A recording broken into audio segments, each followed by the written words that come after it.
Hola a todos, bienvenidos a otra sesión más de nuestro curso de Filosofía del Lenguaje aquí en el Pensamiento en Llamas. Es un gran gusto y un gran honor para mí tenerlos una vez más aquí conmigo. Y bueno, en esta ocasión vamos a hablar de la filosofía hermenéutica de Gadamer. Entonces, para que podamos comprender bien de qué va la filosofía hermenéutica de Gadamer, a mí me gustaría que en todo momento a lo largo de este video tengan en mente dos preguntas. La primera es, ¿qué significa comprender un texto? Y la segunda sería, ¿cómo sabemos cuando realmente estamos comprendiendo un texto? Porque estas dos preguntas son los ejes clave para comprender toda la filosofía hermenéutica de Gadamer. Entonces, sería bueno o conveniente al menos comenzar la exposición de las ideas de Gadamer diciendo un poco de su contexto histórico. Y también explicando, pues bueno, ¿quién fue Gadamer? ¿De acuerdo?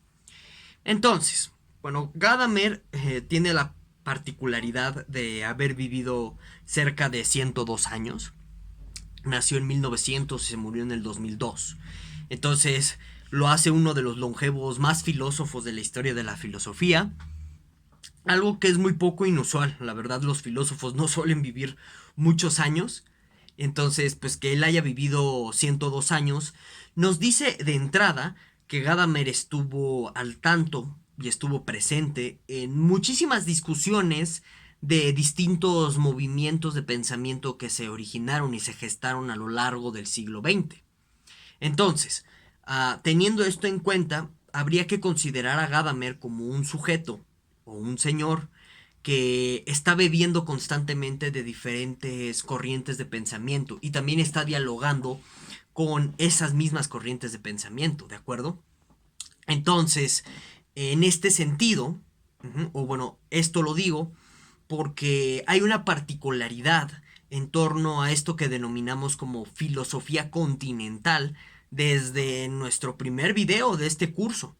Y si ustedes recordarán, en aquel video yo les mencioné que el nombre de filosofía continental, también el de filosofía analítica, no eran más que etiquetas, en el sentido de que son instrumentos o nombres genéricos que nos permiten englobar a un conjunto de autores para realizar cierto análisis histórico de sus ideas y encontrar hilos conductores, encontrar ideas en común, encontrar influencias, etcétera. Y nada más para eso nos servían las etiquetas. El problema es cuando pues la gente se toma demasiado en serio esas etiquetas y, por ejemplo, yo conozco personas que por filosofía continental entienden todo lo que no está escrito en inglés. Y eso es un gravísimo error, por ejemplo, ¿no? En realidad, a esto que se le ha denominado como filosofía continental es, pues, filosofía hermenéutica. ¿Y por qué digo que es filosofía hermenéutica? Esto lo vamos a ver con lujo de detalle en próximas sesiones de nuestro curso, pero vamos a encontrar constantemente que distintos filósofos como Deleuze, como Derrida, como Foucault, van a utilizar a la hermenéutica como un tipo de metodología particular para realizar análisis de diferentes fenómenos y de diferentes situaciones. Y todo esto se debe porque pues están bebiendo de la escuela hermenéutica que funda Gadamer. Y en muchos sentidos están discutiendo todavía con Gadamer. Entonces, por eso la particularidad de que Gadamer haya vivido tantos años le dio al señor la oportunidad de discutir y de dialogar con muchísimas personas a lo largo del siglo XX y a su vez de influir en muchísimas personas a lo largo de todo este siglo. Entonces, hay que considerar también que Gadamer es uno de los pupilos o discípulos de Heidegger. Y entonces, aquí es cuando se va a conectar el proyecto de la filosofía hermenéutica gadameriana con el proyecto de la hermenéutica fenomenológica, que en el video de la sesión anterior, que yo les recomiendo que lo vean, bueno, pues este proyecto de la hermenéutica fenomenológica lo va a iniciar Heidegger, ¿sí? Entonces, ¿cuál es más o menos la idea de la hermenéutica fenomenológica? Vamos a hacer un brevísimo resumen para tener un punto de partida con respecto a Gadamer, ¿de acuerdo?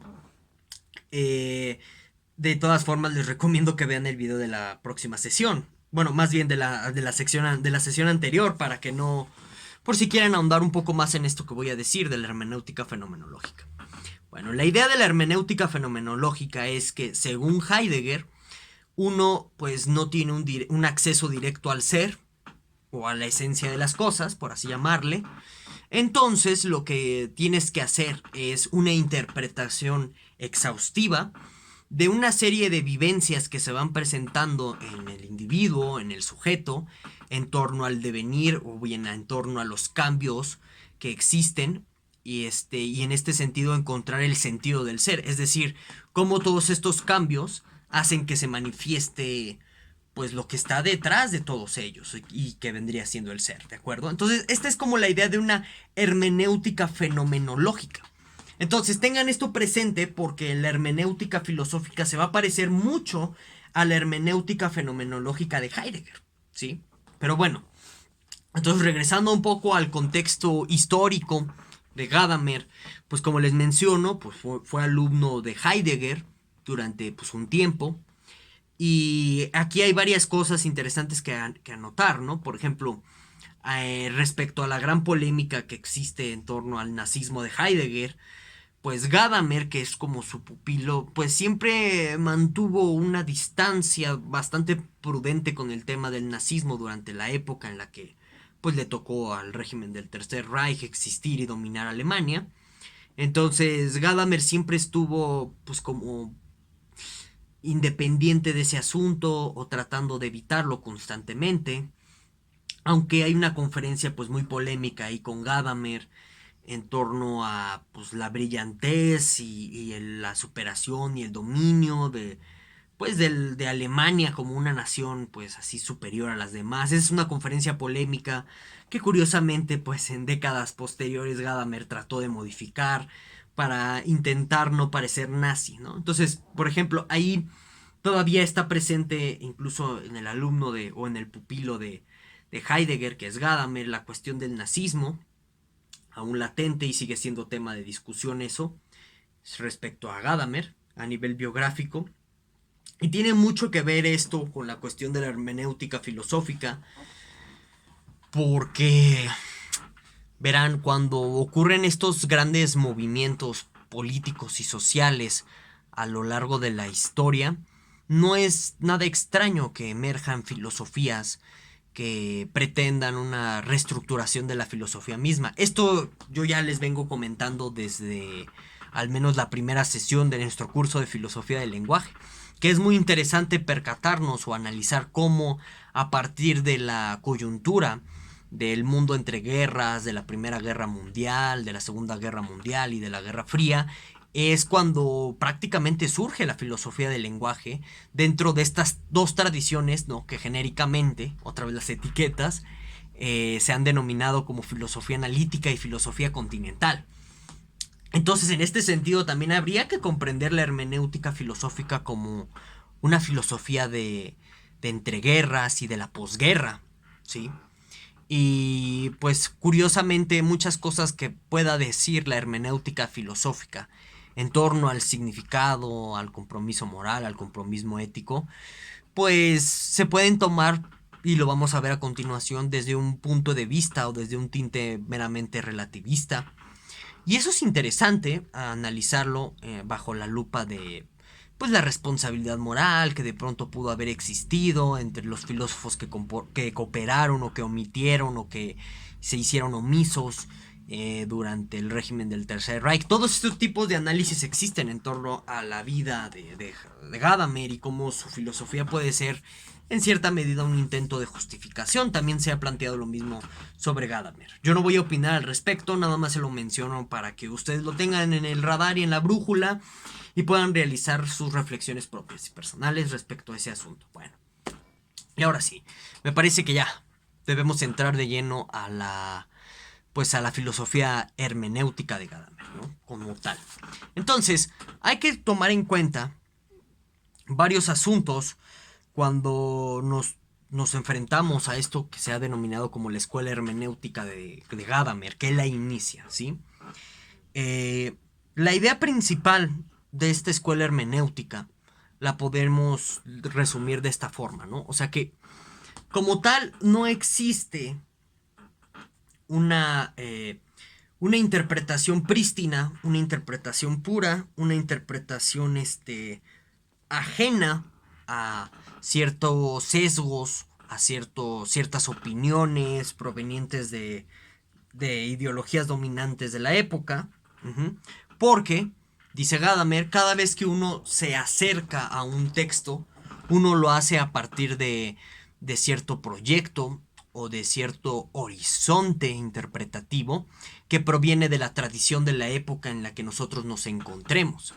Entonces es muy interesante esto que dice Gadamer porque, pues para empezar, quizá muchas personas ya consideren esto que dice Gadamer como una obviedad, ¿no? O sea, cuando hablamos de este sesgo que de pronto tenemos para acercarnos a ciertos textos por los prejuicios, por así llamarle, o por la tradición de nuestra época, pues yo creo que sería algo que todo el mundo aceptaría sin protestar, ¿no? O sea, que a partir de mis convenciones sociales contemporáneas, a partir de las creencias de mi nación, de mi pueblo, etcétera, yo estoy constantemente dando un significado distinto a una multiplicidad de textos bajo el crisol de mi época. Me parece que esa idea no es rebatible, o sería muy difícil que alguien la rebatiera en la actualidad. Y quizás eso sucede en la actualidad porque en algún sentido, pues las ideas de la hermenéutica filosófica de Gadamer han penetrado en todos lados como tal. Han penetrado tanto en el ámbito filosófico, como en el ámbito sociológico, como en el ámbito político. Incluso hasta he visto hermenéutica en economía. Entonces, esta idea o esta primicia o esta, no sé cómo llamarle, premisa principal de la hermenéutica filosófica, a pesar de ser una creencia que a lo mejor ya popularmente todos tenemos integrada, no se ha comprendido a profundidad el por qué esto es así. Es decir, el por qué uno, cuando se acerca a un texto, no lo está leyendo como tal, sino que más bien lo que está haciendo es proyectando una serie de planes, una serie de ideas preconcebidas que uno ya tiene a partir de la tradición misma. No se ha entendido bien eso, o sea, por qué sucede eso, y en unos momentos voy a tratar de explicarlo a lujo de detalle. Otra cosa interesante es la consecuencia a partir de esta idea de la hermenéutica de Gadamer. En virtud de que siempre estamos preconcebidos o que tenemos una preconcepción para acercarnos a un texto en particular, pues conforme nos vayamos acercando más y más a este texto, nuestras preconcepciones van a ir configurándose, van a ir cambiando, y en este sentido siempre vamos a estar interpretando de formas diferentes un mismo texto. Y de eso se sigue, y esto es una conclusión que está presente en el pensamiento de Gadamer, de esto se va a seguir que no existe una interpretación única o una interpretación definitiva de un texto, sino que más bien siempre conforme tú vayas leyendo, si gustas el texto que más prefieres, siempre que lo vayas leyendo siempre vas a arrojar nuevas interpretaciones, porque el conjunto de tus preconcepciones van a irse modificando conforme vayas arrojando una nueva lectura o conforme vayas reelaborando una nueva lectura en torno a un texto. Siempre estás dando una interpretación diferente y que no es definitiva, va a cambiar. Entonces, esto es algo curioso del pensamiento gadameriano. Todas estas ideas, fíjense nada más, ¿no? Esto es importante por lo que voy a mencionar a continuación. Todas estas ideas en torno a que no hay una interpretación única y que siempre estamos dando interpretaciones nuevas, están plasmadas en una obra de Gadamer, particularmente, que se llama Verdad y Método. Entonces, fíjense, es muy interesante de entrada el título de esta obra, que podríamos decir que es como la Biblia del pensamiento gadameriano, perdonen ustedes. Porque, miren, en este texto, Gadamer contrapone la idea de verdad y la idea de método. Y tú te puedes preguntar, ¿por qué? ¿Por qué está contrapuesto la idea de verdad y método? o por qué sencillamente estás como deslindando la idea de verdad y método. Si no sé, por ejemplo, si tú te vas con la filosofía de la modernidad, con el gran padre de la modernidad en concreto, que fue Descartes o Descartes, pues si tú te lees el discurso del método, por ejemplo, Descartes o Descartes concibe la idea de la verdad a partir del método. Entonces, por ejemplo, en Descartes o en Descartes, verdad y método van unidos. Y tú podrías decir intuitivamente, pues sí, o sea, ¿por qué un método, uh-huh, no, un método correcto, claro, no me habría de conducir a la verdad? Y viceversa, ¿no? O sea, ¿por qué tú tendrías una verdad sin método? ¿Sería verdad? Porque está la cuestión epistemológica ahí, en el sentido de, bueno, si no tienes método para llegar a determinadas verdades, entonces ¿cómo sabes que son verdades? Entonces, el método pretendería asegurarnos el camino a eso. Pero con Gadamer, la contraposición entre verdad y método se da por una cuestión de análisis sobre el significado, y es muy interesante. Porque en términos de Gadamer, la verdad tiene que ver con una cuestión de cosmovisión, por así llamarle, ¿sí? O con una idea de preconcepción del mundo ya instaurada. Es decir, para Gadamer la verdad no está afuera en el mundo, sino que, por así decirlo, uno cuando ya está en una sociedad o ya ha sido educado en una sociedad particular y concreta, uno ya recibe las verdades. Entonces, un ejemplo de este recibimiento o de este otorgamiento de la verdad, pues lo podemos ver fácilmente en la escuela. Cuando uno va a la escuela, pues nos enseñan un conjunto de verdades. Verdades sobre el mundo, verdades sobre nuestro entorno. No es como que uno vaya a la escuela a comprobar verdades. Eso no es cierto. O sea, tú te paras, bueno, tú te sientas frente a un profesor y el profesor te enseña un montón de cosas que en apariencia deben de ser incuestionables. Y deben de ser incuestionables porque el profesor tiene autoridad frente a ti como alumno.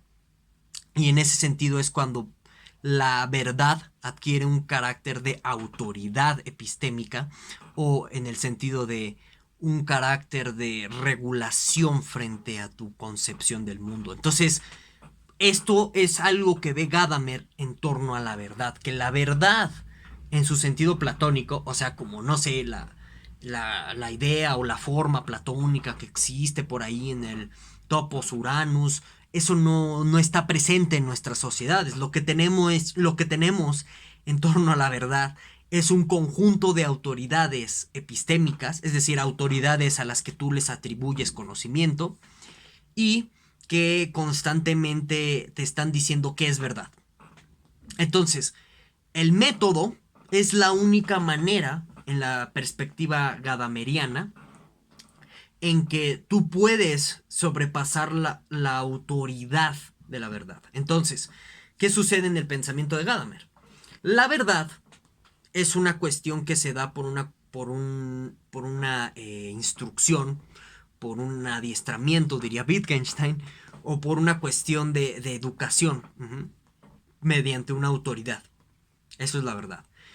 Y el método no es algo que te conduce a la verdad, sino en la visión gadameriana, lo que hace el método es comprender estas verdades en torno a estas figuras. Entonces, el método en Gadamer sigue siendo ya no un tipo de búsqueda de la verdad, sino que más bien se convierte en indagación pura. No para encontrar verdades, sino para encontrar el sentido o el significado de todas estas cosas que se nos presentan como verdades. Y entonces yo quiero que observen lo siguiente. Esa es una primicia muy interesante en torno a toda la filosofía hermenéutica que se mantiene hasta nuestros días. Un filósofo hermeneuta no le importa, no está interesado en la verdad, como si podría estar interesado algún filósofo que crea que hay preguntas filosóficas que se pueden responder, dando condiciones necesarias y suficientes de las cosas en el mundo.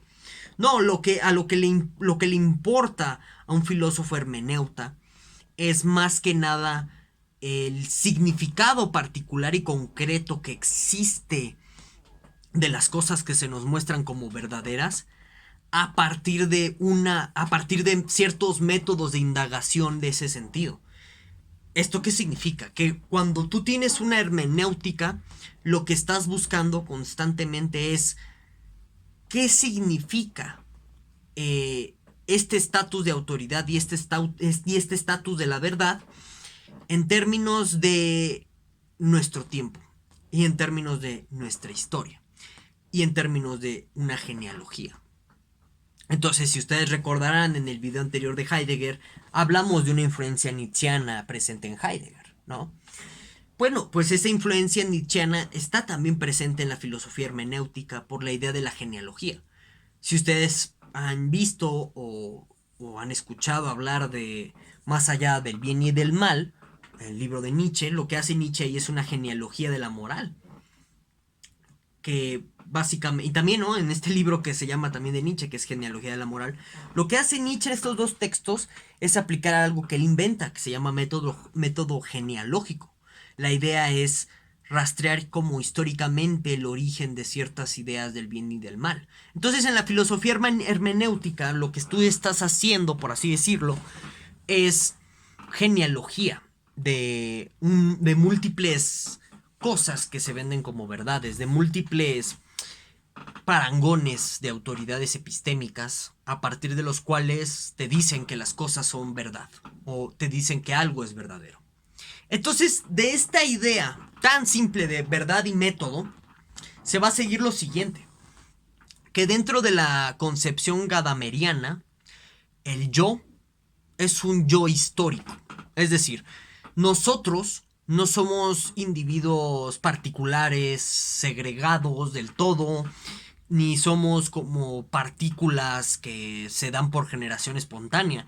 Nosotros somos construcciones históricas de nuestra época.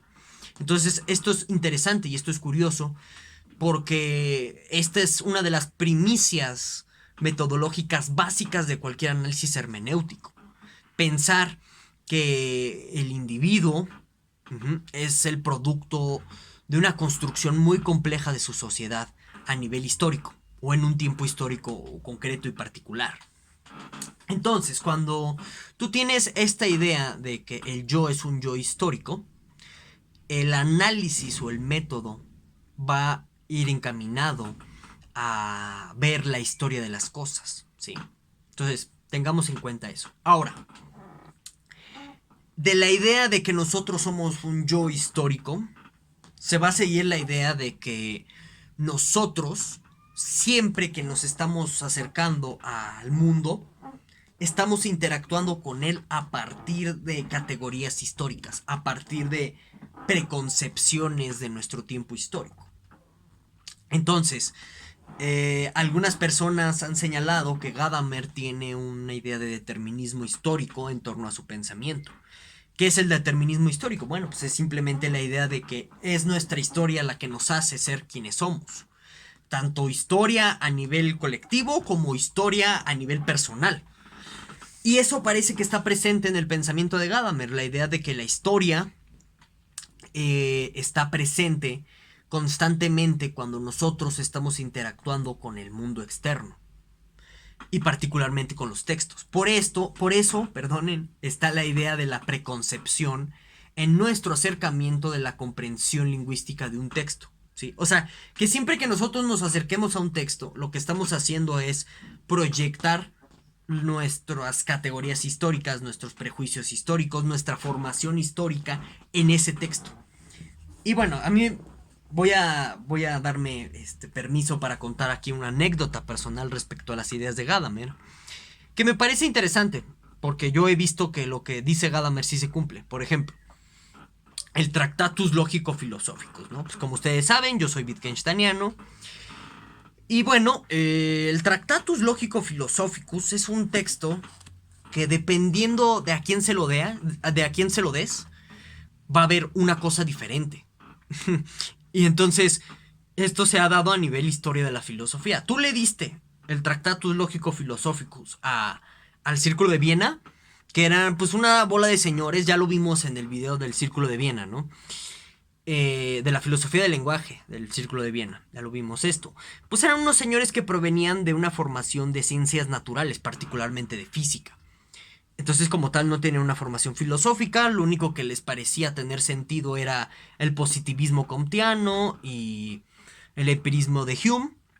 Entonces, cuando les dieron el Tractatus Lógico-Filosóficos y vieron la palabra hecho escrito en el Tractatus, inmediatamente pensaron en los hechos empíricos, o sea, los hechos que son perceptibles mediante los sentidos. ¿Por qué? Porque a partir de su formación histórica, tanto a nivel de contexto histórico, es decir, por la situación particular en la que estaban transitando toda la Viena de su momento, las universidades, etcétera, y también por una cuestión de historia personal de cada uno de los miembros del Círculo de Viena, es decir, en el sentido de su formación académica, el tipo de amigos y de relaciones intelectuales que establecieron, etcétera. Dada toda esa historia, bueno, pues eso hizo que se preconcebieran ideas equivocadas con respecto al Tractatus Lógico-Filosóficos. Y quiero que presten mucha atención en eso que acabo de decir. Ideas equivocadas.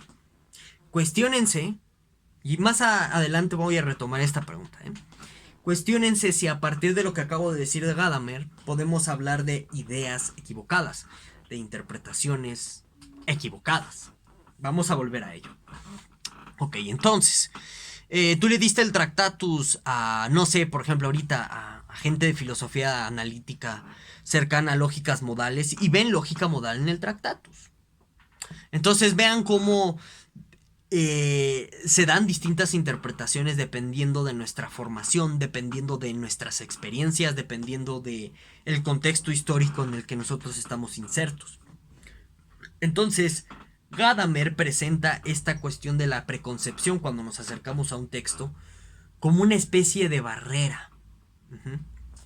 Y esto es muy interesante y muy importante porque Gadamer utiliza esta idea de la preconcepción para criticar a un señor que se llamaba Dilthey. Dilthey en su tiempo pensaba que interpretar un texto era como meternos en la cabeza de un escritor o de un autor de dicho texto y encontrar la intención con la que un texto fue escrito. Y pues Gadamer está profundamente en desacuerdo con esa visión de la hermenéutica, con esa idea de interpretar un texto. ¿Por qué? Porque de entrada, y esto es algo que dice Gadamer en Verdad y Método, de entrada uno no puede conocer las intenciones, ni los pensamientos, ni los deseos de un autor, y más cuando está muerto, es un sinsentido por completo. En eso tiene toda la razón Gadamer.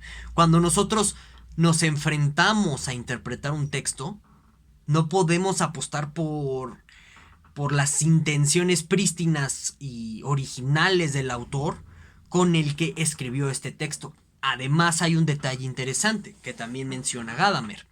Cuando tú haces un mismo texto, es posible que ni siquiera tú mismo sepas las verdaderas intenciones detrás de ese texto que estás escribiendo.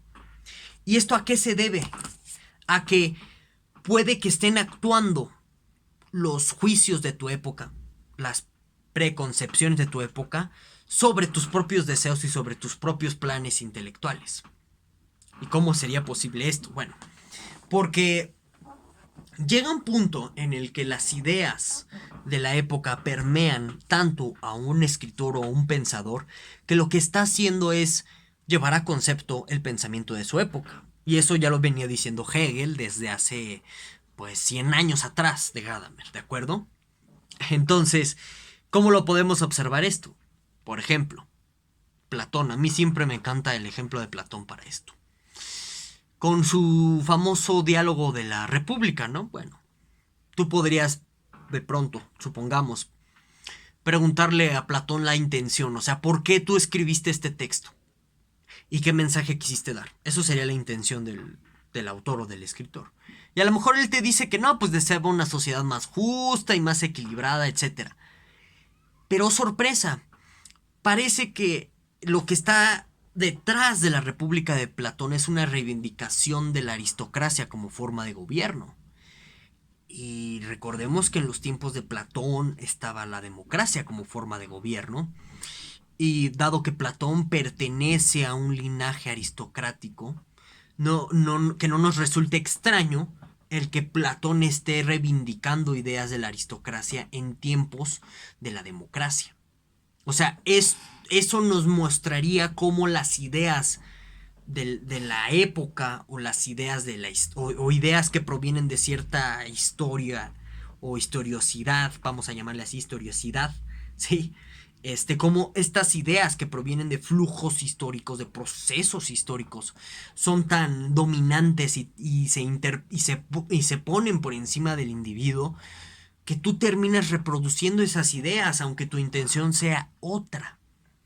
Entonces, por eso Gadamer está en contra de ver la hermenéutica como una cuestión de conoce las intenciones del autor. Porque para empezar tú tienes una barrera epistemológica que acabamos de explicar.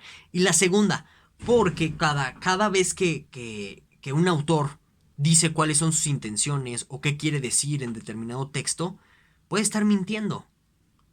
Y no conscientemente, sino que más bien ha sido engañado por el espíritu de su época. Entonces, la hermenéutica que propone Gadamer tiene que trascender eso. Tiene que intentar ir más allá de lo que nos pueda decir el autor sobre el mensaje mismo que supuestamente él quiere transmitir. Tiene que ir más allá de los propios pensamientos del escritor, o más bien de cuáles son sus intenciones a la hora de escribir algo. Tiene que trascender todo eso. Y esa trascendencia no se tiene que entender como, pues voy a buscar la lectura universal que sea válida para todo tiempo. Es decir, voy a encontrar la interpretación universal del Tractatus Lógico-Filosóficos. No va por ahí. Porque justo, pues, y Gadamer es consciente, o sea, el propio hermeneuta tiene estos mismos problemas de preconcepción cuando se acerca a un texto. Entonces, de ahí está la idea que yo les explicaba desde hace varios minutos atrás, que cada vez que uno se acerca a un texto, aunque sea el mismo, va a ir cambiando su lectura o su interpretación de este texto. Porque conforme te vayas adentrando a varios elementos de un texto, vas a ir viendo diferentes cosas de este texto, vas a construir nuevas lecturas a partir de que tu preconcepción se enfrente a otros tipos de elementos del propio texto. Entonces por eso no hay una lectura definitiva ni una lectura única de un texto.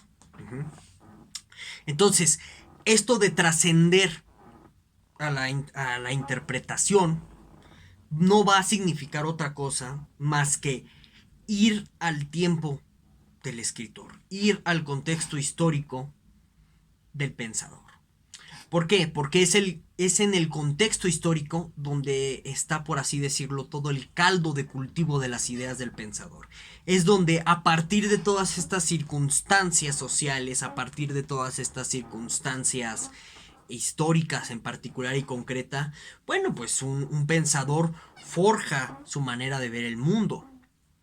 Entonces, si ustedes han sido atentos, esto es lo que probablemente hacen el 90% de sus profesores de filosofía en sus clases. Digo, incluso hay hermenéutica de videojuegos, ¿no? Que vamos a ver la filosofía de Evangelion. En realidad eso significa, vamos a hacer un análisis hermenéutico de Evangelion para tratar de comprender Evangelion. ¿Y cómo se hace eso? A partir del contexto histórico de Evangelion, ¿no? Que el autor, ¿no? Que la circunstancia y el momento exacto en la que Evangelion salió en Japón, qué sé yo. Eso sería hacer hermenéutica de Evangelion.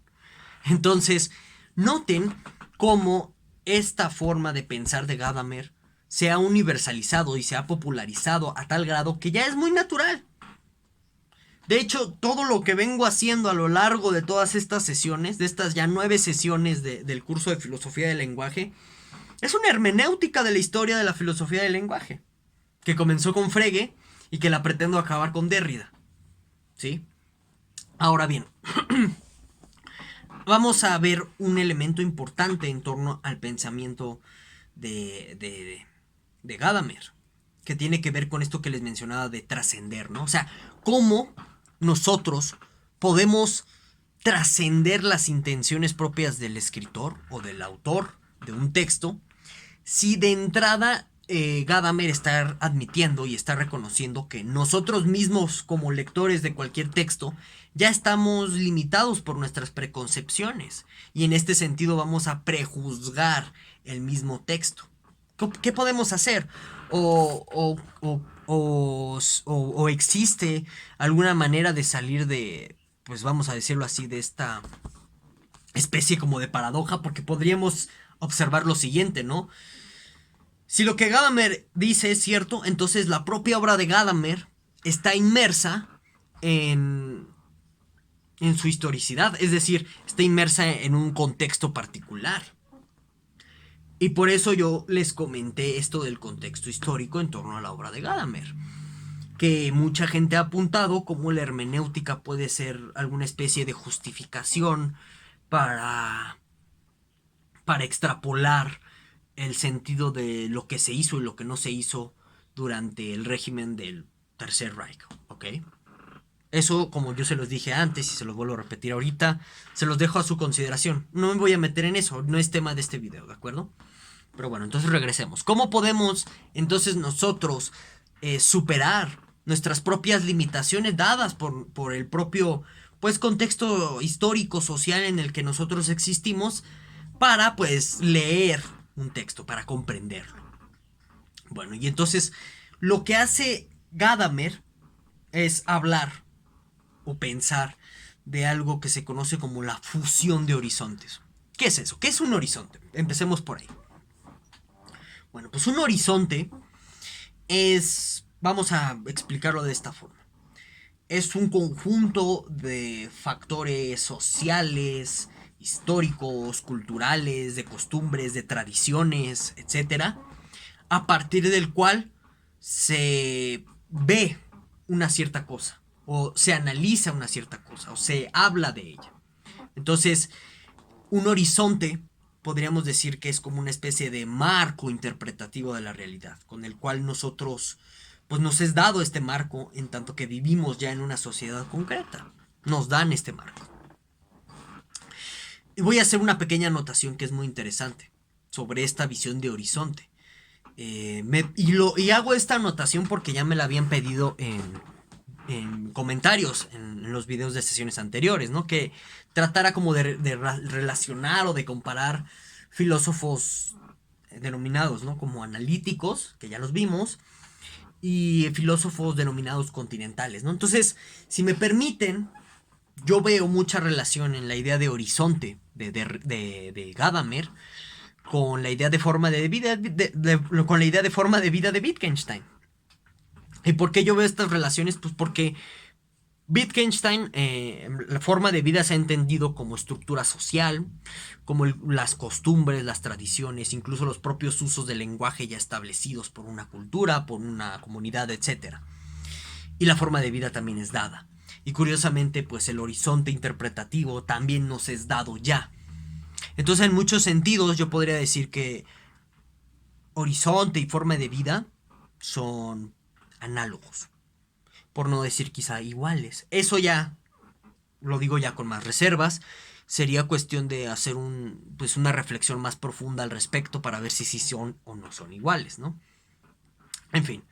Entonces, cuando tenemos a Gadamer hablando ya de horizontes interpretativos, esta es una manera en que Gadamer marca o nos determina cómo ya estamos cercados, por así decirlo, dentro de esta visión de la realidad o dentro de este propio marco, ¿de acuerdo? Entonces, la idea de la fusión de horizontes es muy interesante por lo siguiente. Gadamer es consciente de que no podemos ya entender el horizonte interpretativo de alguien como Leonardo da Vinci, simplemente porque ya pasaron casi 500 años a partir del que pues él vivió y a partir de toda una serie de cuestiones culturales que ya no son ajenas por completo. Entonces es difícil ya pensar, y yo diría que hasta imposible, y también Gadamer diría que es imposible comprender el horizonte interpretativo de Leonardo da Vinci.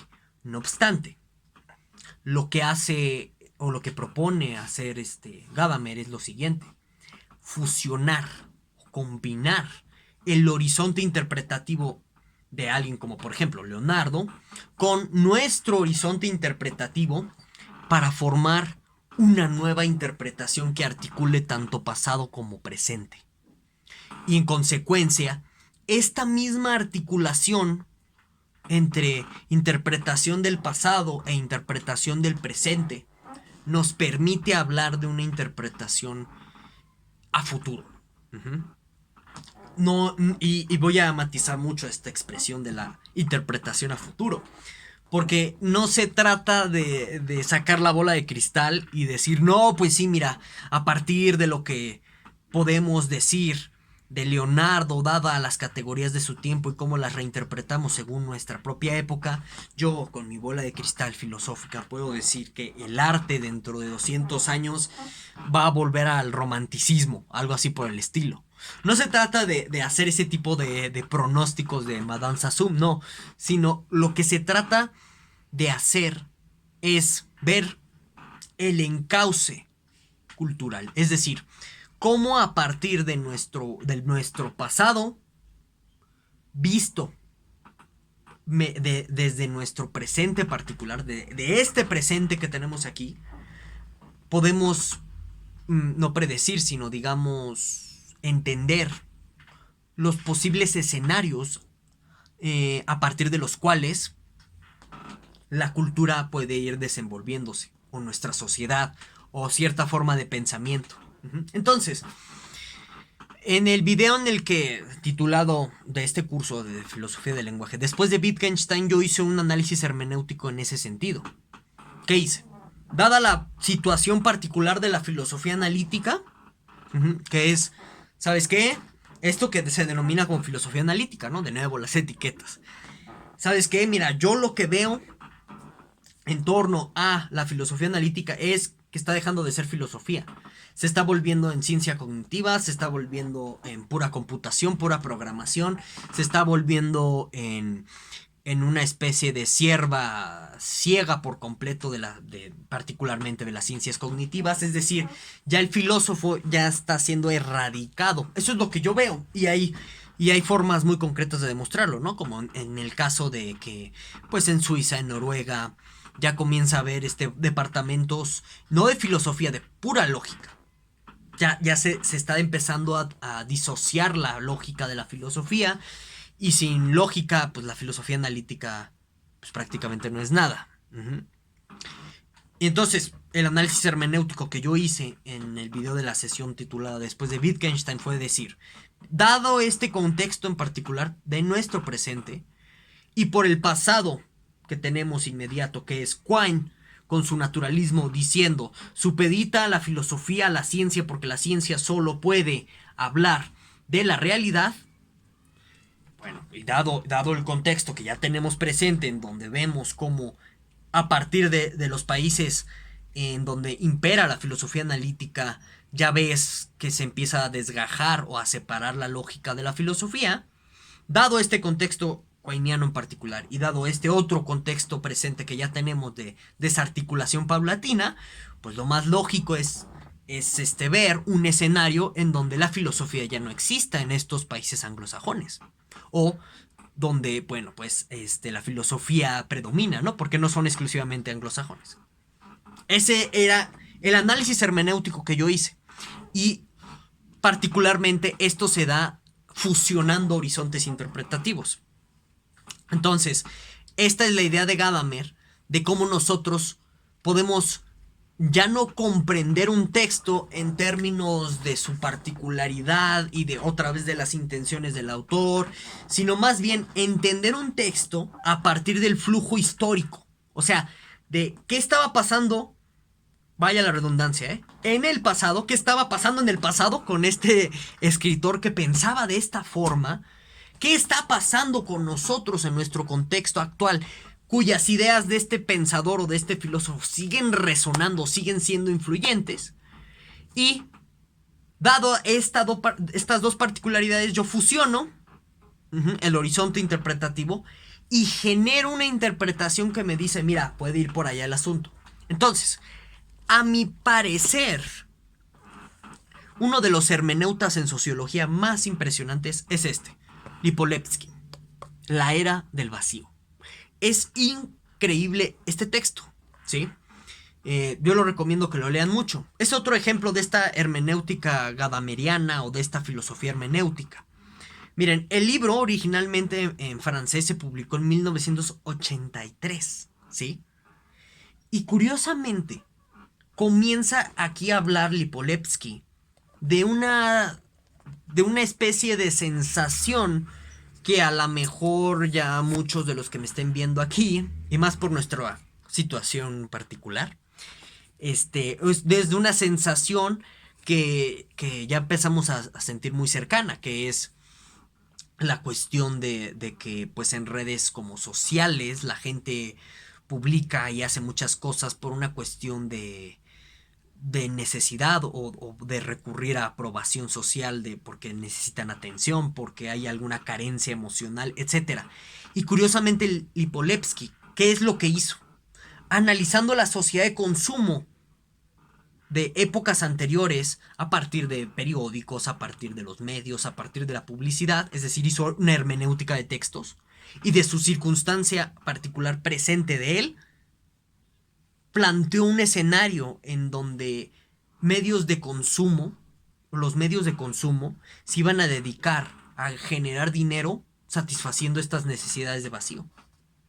Que eso hace Facebook, que eso hace YouTube al final del día. O sea, hace que que los usuarios se sientan importantes, se sientan especiales, y así estos usuarios siguen consumiendo, porque satisfacen esa necesidad de atención. Entonces, estos son ejemplos de esta hermenéutica filosófica gadameriana.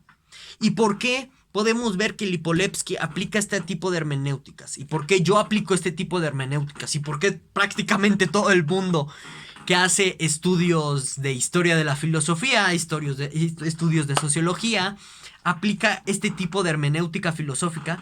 Bueno, pues es porque Gadamer fue profundamente influyente. Y todo mundo aprendimos de él. Les digo, pues vivió 100 años. Tarde que temprano penetró sus ideas en todo el mundo y terminamos adoptando sus ideas sobre la hermenéutica filosófica como metodología.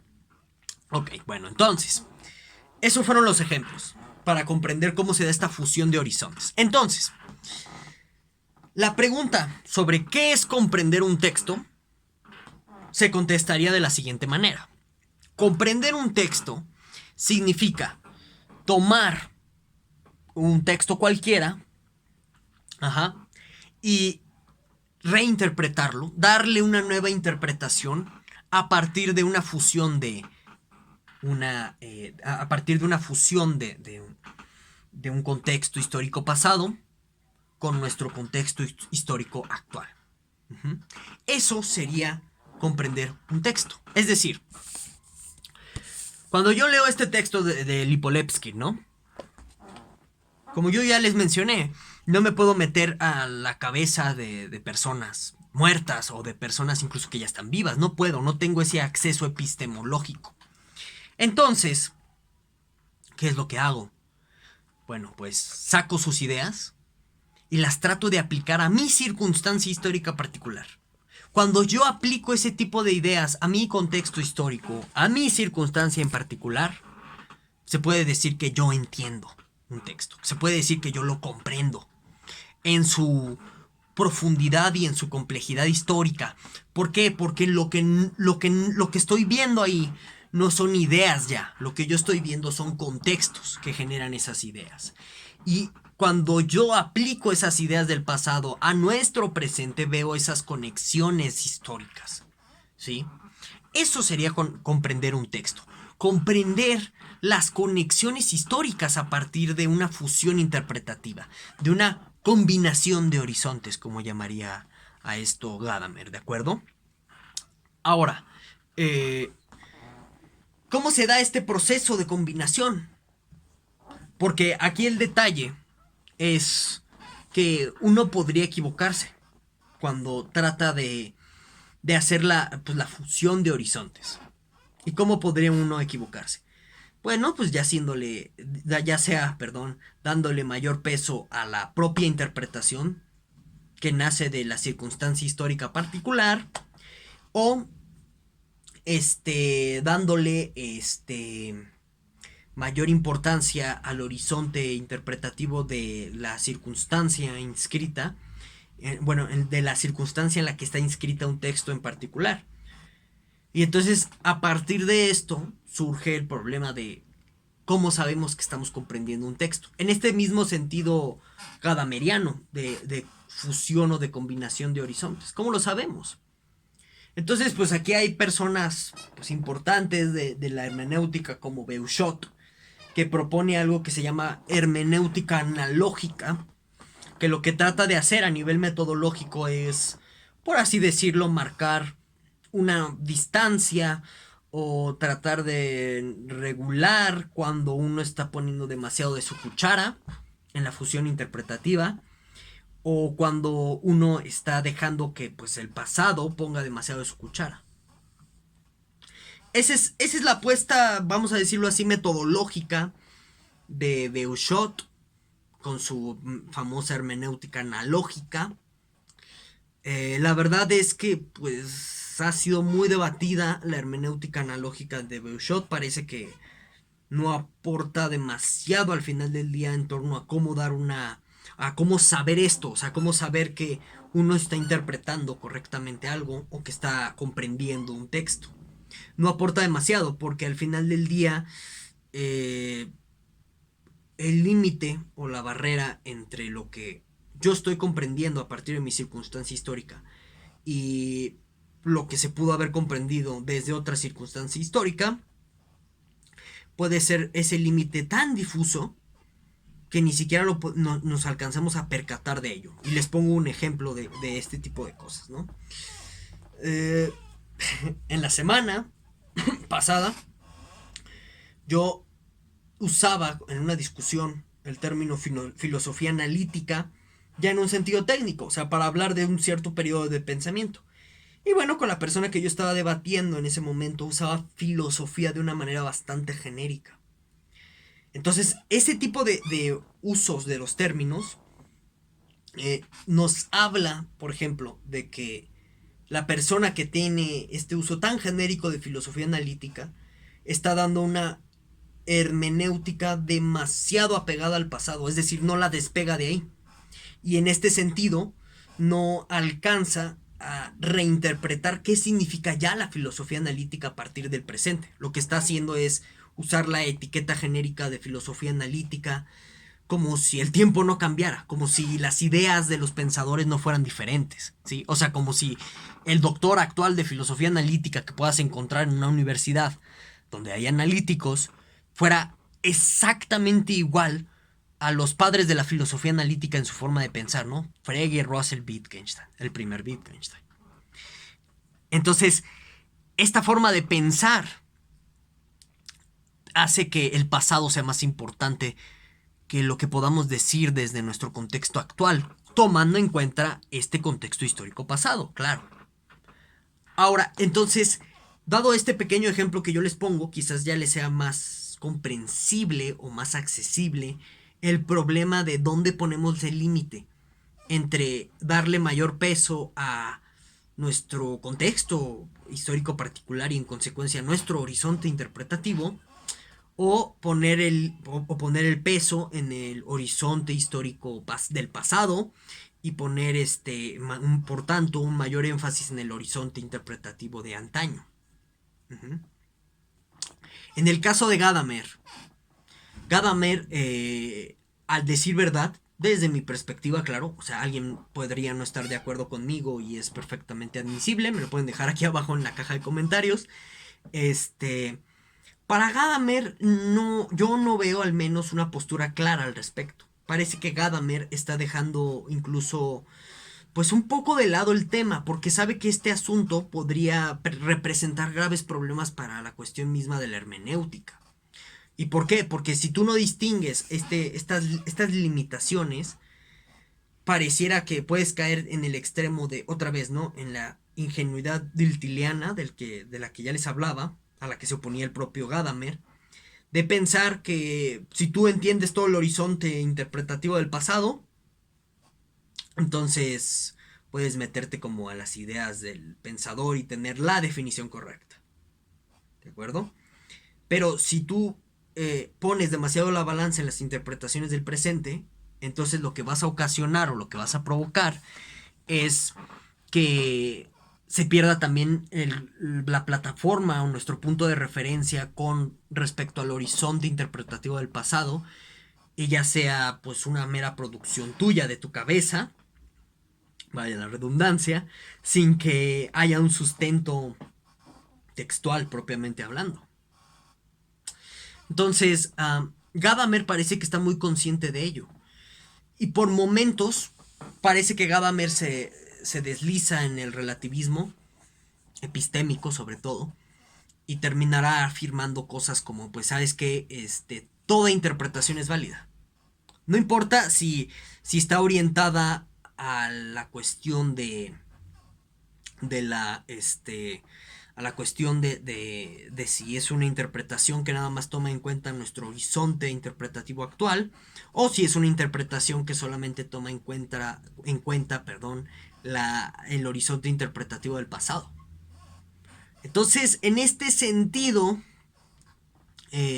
como Gadamer parece demasiado ambiguo y no se pronuncia al respecto, pareciera que de pronto toma estas posturas relativistas. Ahora, el detalle aquí es que intuitivamente nosotros pues diríamos, no, ¿cómo vamos a decir que cualquier interpretación es correcta y válida? Porque incluso es una primicia a partir de la cual parte el libro Gadamer de Verdad y Método. La idea de que se puede dar una interpretación de un texto que llegue al cero, que llegue a las cosas. Y con eso da a entender, si bien no que tengas una interpretación que sea única y definitiva y la correcta, si bien una interpretación que te permita acceder a qué estaba pasando realmente detrás de la circunstancia que inspira al texto. Uh-huh. El problema es que si tú relativizas tanto la interpretación, uh-huh, y las vuelves todas válidas, dado este relativismo epistemológico, entonces, ¿cómo podrías tú decir que la interpretación te puede llevar a las circunstancias que de hecho están detrás de cualquier interpretación o de cualquier lectura? Ese es un gran problema que parece que no tiene solución. Y bueno, no en balde, Gadamer está inserto ya en lo que podríamos denominar como posmodernidad, uh-huh, donde ya no es importante como tal esta cuestión de quién tiene la razón, de quién está diciendo la verdad, de quién tenga los mejores argumentos, no, porque la posmodernidad es una renuncia, vamos a decirlo así, a los ideales de la modernidad que versan en torno a la verdad, a la razón, a la argumentación, a este tipo de cosas.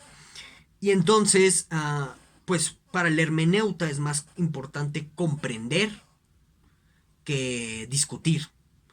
Es más importante cifrar el sentido oculto detrás de una lectura, detrás de un texto, que encontrar la verdad, ¿sí? Entonces, vamos a ver en este sentido, como yo ya les mencioné tiempo atrás en este video, que vamos a encontrar este posicionamiento en pensadores de esto que se denomina filosofía continental, que ya vamos a decirle en estricto sentido filosofía hermenéutica. Vamos a encontrar esto presente en Deleuze, en Foucault y en Derrida, uh-huh, que donde ya es más importante entender, comprender qué estaba pasando en una circunstancia concreta que inspiraron cierta forma de pensar, que tener la razón.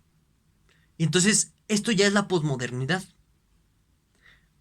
Por ejemplo, del otro lado del charco, ¿no? Inglaterra, y del otro lado del charco más grande que es pues Estados Unidos, pues la filosofía analítica ya se está anglosajizando, o bien ya se está volviendo anglosajona, y ellos van a seguir montados en el caballito de la verdad existe, y la estamos descubriendo. Entonces ellos no se consideran posmodernos, pero de nuevo están en un contexto particular en donde pues la posmodernidad está ahí, ¿verdad? Pero bueno, entonces pues esto sería todo por el día de hoy. Muchas gracias por mirar. Acuérdense que me pueden dejar todos sus comentarios, dudas existenciales, objeciones y demás, pues aquí abajo en la cajita de comentarios. Y bueno, sin más, yo me despido. Muchísimas gracias. En la próxima sesión vamos a hablar de Deleuze. Y bueno, hasta luego.